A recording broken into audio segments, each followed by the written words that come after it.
আরে চাচা খুব গরম পড়েছে, এক গ্লাস কমলা দিয়ে জুস বানিয়ে দিন। আরে বাস তো চলে যাচ্ছে। আরে ভাইয়া বাসটা থামান, বাসটা থামান। আরে চাচা আপনি বাসটা কেন থামালেন না? আমাকে খেজুর বেচতেই হবে, আমার তো লেট হয়েছে। হ্যাঁ তো আমি তো তাড়াতাড়ি আসছি, এখন থেকে তাড়াতাড়ি আসবো। ওরে কারো খেজুর লাগবে নাকি? খুব দারুণ খেজুর, খুব মজা লাগবে, খুব মজা। না না আমাদের লাগবে না, এর জন্য আমি কোনো টাকা নিব না, খেয়ে দেখুন একবার। আচ্ছা ঠিক আছে দাও।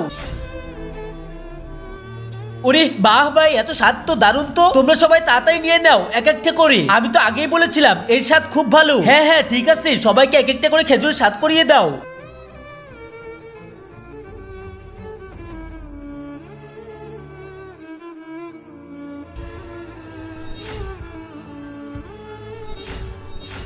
বন্ধুরা তোমরা যদি বাবাকে ভালোবেসে থাকো তাহলে ভিডিওটিতে একটা লাইক করে দাও, আর তোমরা যদি মাকে ভালোবেসে থাকো তাহলে চ্যানেলটাকে সাবস্ক্রাইব করে দাও, আর তোমরা যদি দুজনকে ভালোবেসে থাকো তাহলে কমেন্ট করে জানিয়ে দাও। আরে উস্তাদ বেশি ওভার অ্যাক্টিং করো না, সব লোক তো অজ্ঞান হয়ে গেছে। আচ্ছা এখন যাদের কাজে লেগে পড়ো। এই ফোনগুলো ধরো আর এখান থেকে তাড়াতাড়ি চলো। ওরে উস্তাদ আপনার খেজুরওয়ালা আইডিয়া তো বেশ দারুণ কাজে লাগলো। হ্যাঁ এবার চলো এই ফোনগুলো পাঠিয়ে দিই।